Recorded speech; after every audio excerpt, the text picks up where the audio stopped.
Hello, I'm Ellis. I work in the Albany office. I'm an associate with Tully Rinckey. I started here in September. I primarily work in the family matrimonial department, and I've been practicing in family law, doing clinics in law school, um, and I'm excited to be giving this presentation today. And yes, my name is Daniel Gvertz. I'm a partner here with Tully Rinckey in the Family Matrimonial Department. I've been practicing law since 2009, and looking forward to answering any questions that you guys might have regarding interstate custody. Thank you. Okay, so as an overview of child custody and relocation, generally this is moving the primary residence of the child out of the jurisdiction. So the county that you presently live in or presently have a custody order in. These cases often are contentious and parents generally don't agree, which often leads to the cases going to trial, which means the judge has to make a decision on it. A little bit of background on in relocation cases, the factors that are used along with the best interest of the child are the Topeka factors. The Topeka factors come from a case from 1996, where the Court of Appeals defined the factors that the courts have to consider when determining a modification of custody when parents are moving from one jurisdiction to another. These factors include each parent's reason for the move, the impact of the move on the child's future contact with the non-custodial parent, so the parent they don't live with, the quality of the relationships between the child, the custodial parent, and the non-custodial parents, and the degree to which the custodial parent's life and the child's life may be enhanced by the move.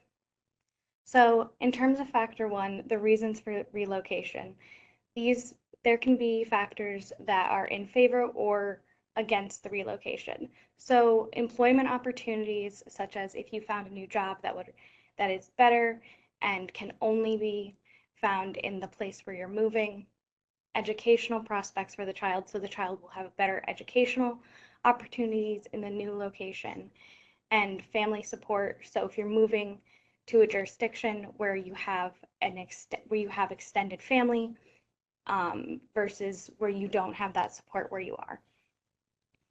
And factors that can work against you are if you can't articulate the reasons to the court as to why you want to move and you can't tell them why.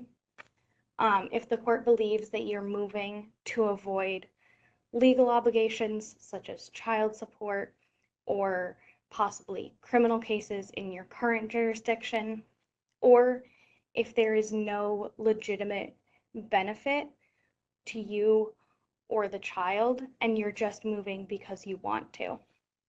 So for the second factor, the impact of the child's relationship with the non-custodial parent, in terms of in favor, improved visitation schedules. So with modern technology, there are a lot more options than there used to be to maintaining contact with the non-custodial parent.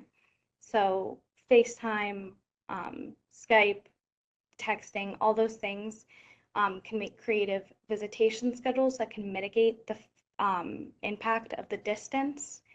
But you have to establish that the non-custodial parent will continue to have meaningful access, which is they'll still have access to the child and be able to have a relationship with the child. Like I said, technology for maintaining contact, so video calls, and the proximity to the non-custodial parent's extended family. So if you're moving back to the area where perhaps you and the non-custodial parent originally lived, so the non-custodial parents, the grandparents live there, aunts, uncles, those can work in favor of the judge granting the relocation.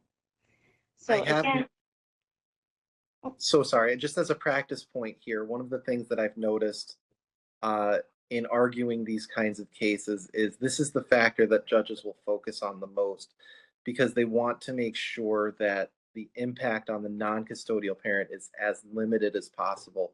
But that's one of the hardest things to prove.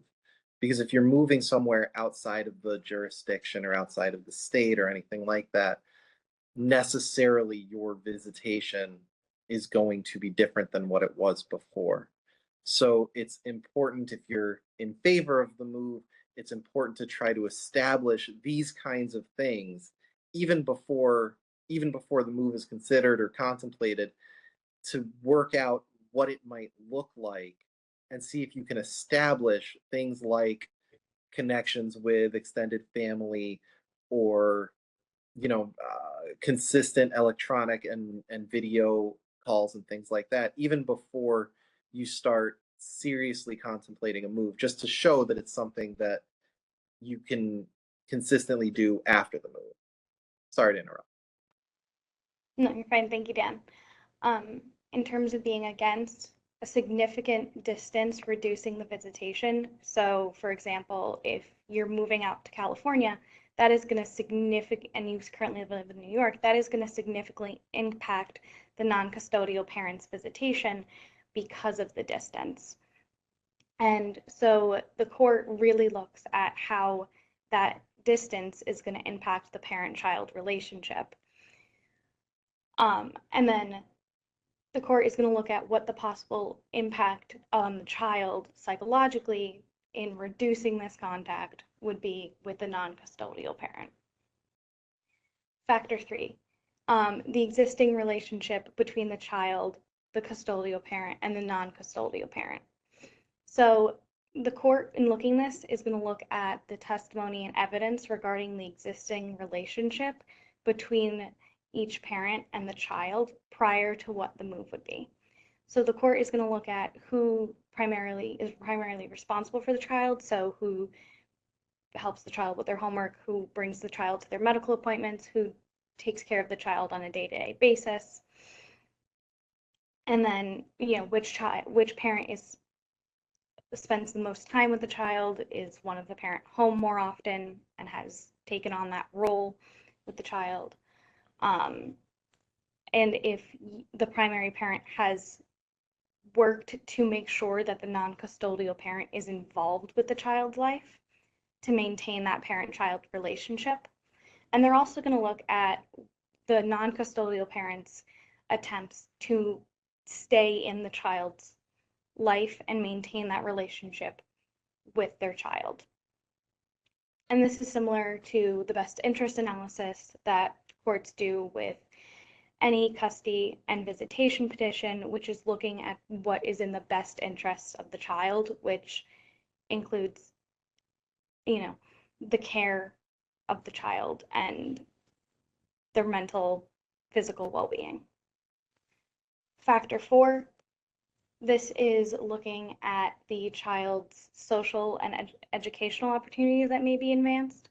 So if you're moving to a location in which the child would have better educational opportunities, perhaps you're moving to a larger city where there are better schools and the child would have more opportunities, extracurricular activities to explore the different extracurricular activities that the child might be able to engage in that aren't currently present where you live, and then the community support. And so whether the parent will be able to build a community in this new location for the child to help keep them supported.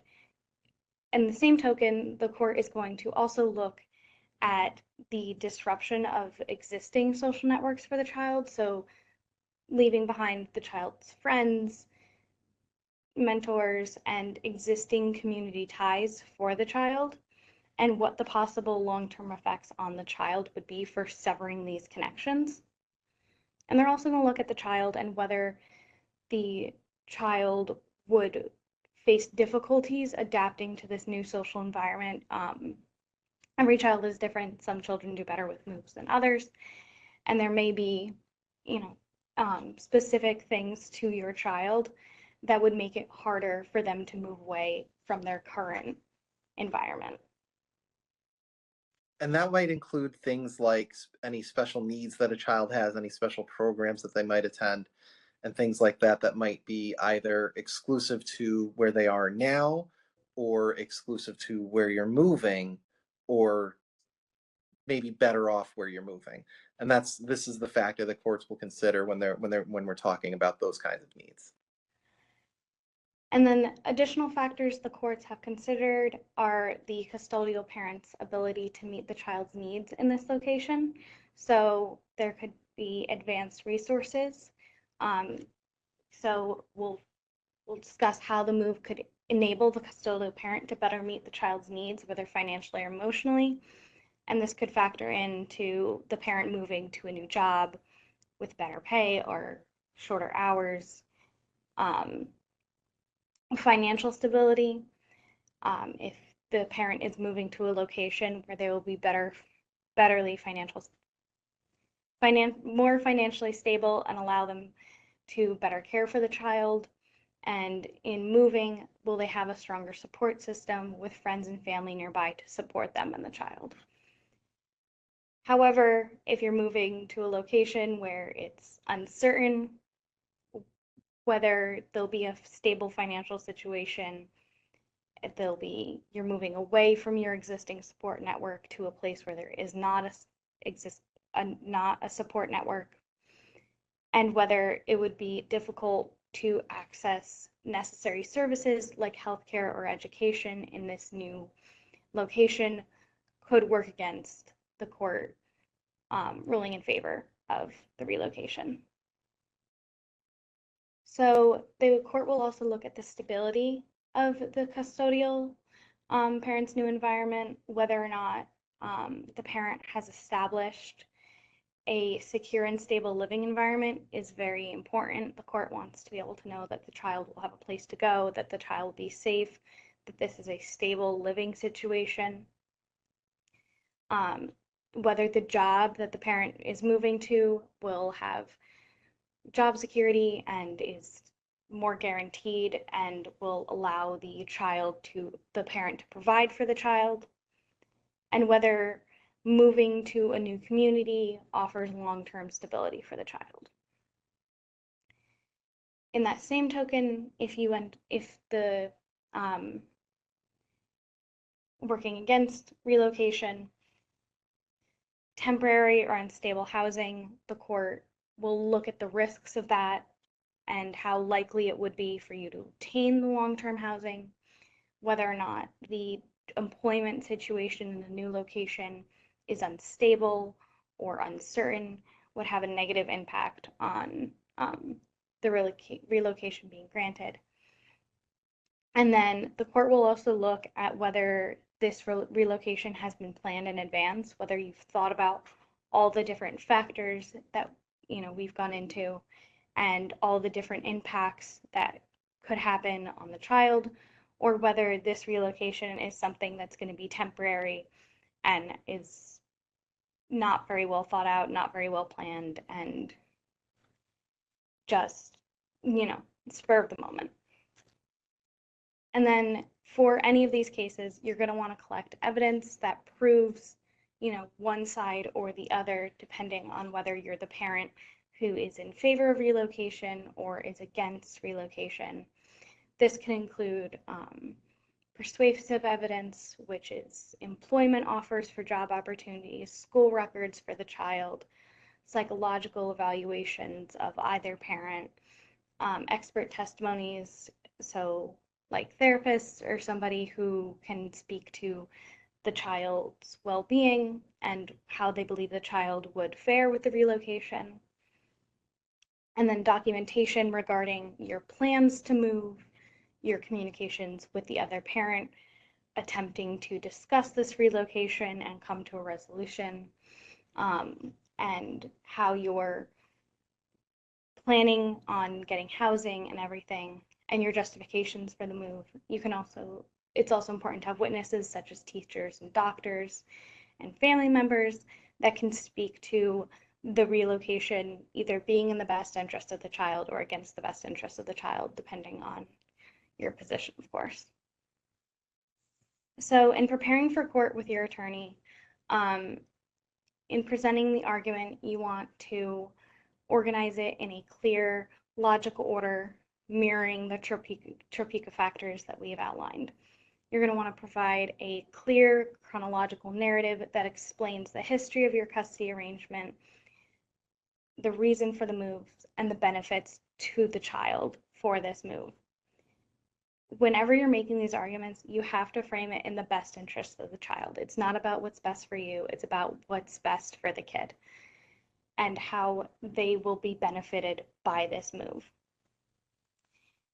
You're going to want to introduce documentation such as job offers, school reports, or psychological evaluations that will substantiate your claims that this relocation is in the best interest of the child and for their benefit.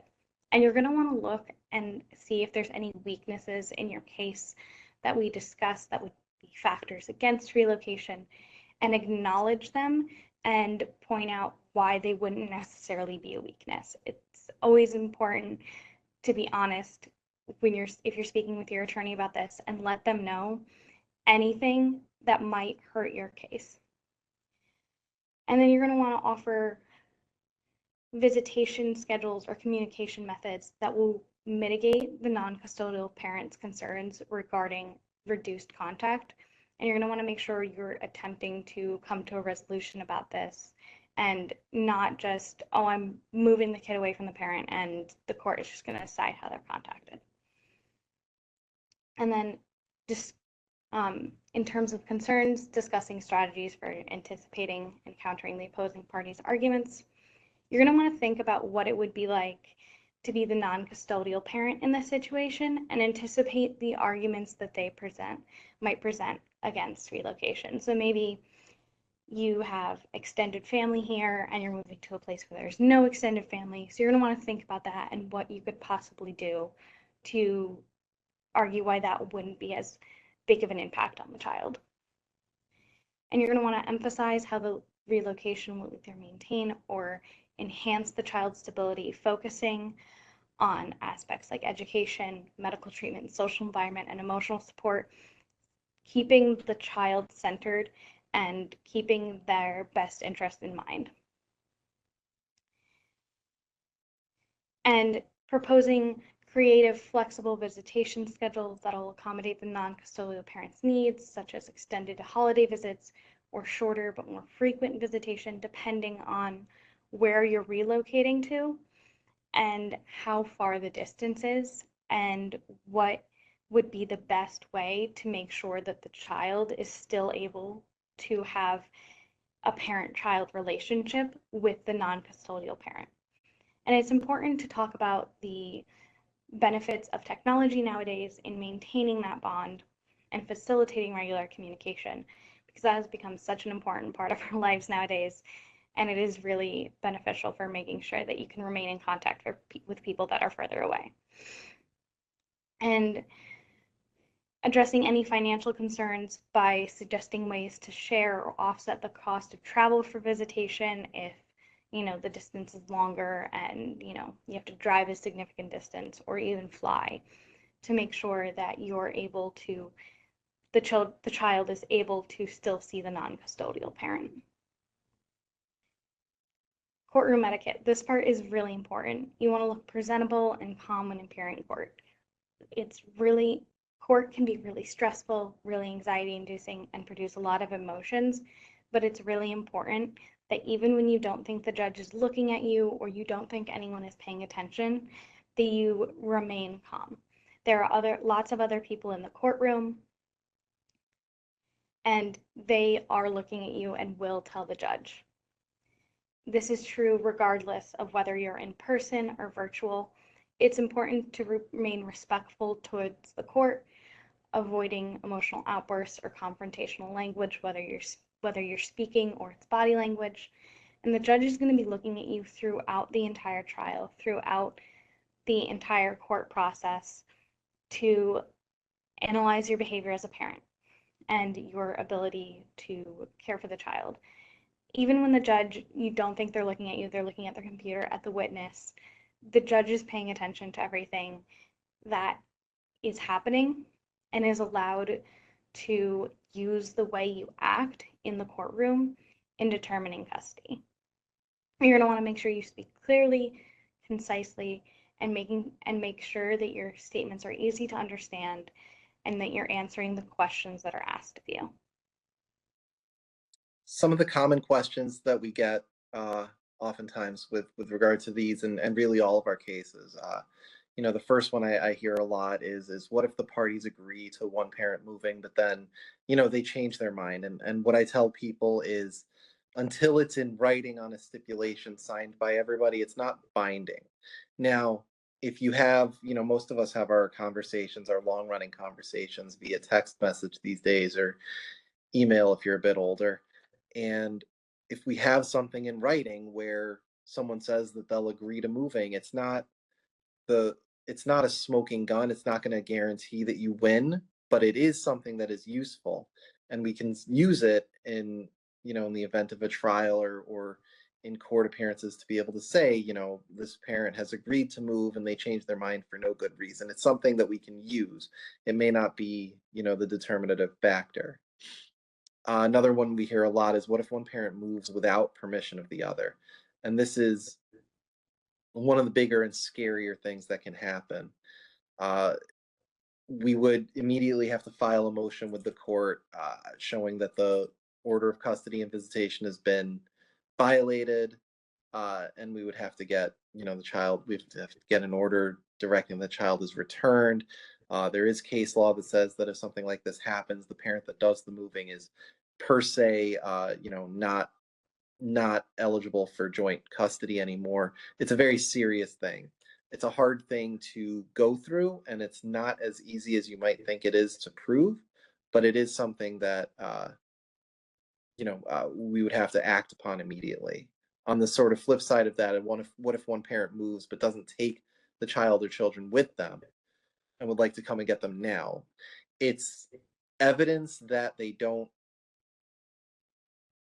it's evidence that they didn't intend to move with the child, and something that can be used against pretty much all of the arguments that we talked about earlier, that they wanted to move with the child.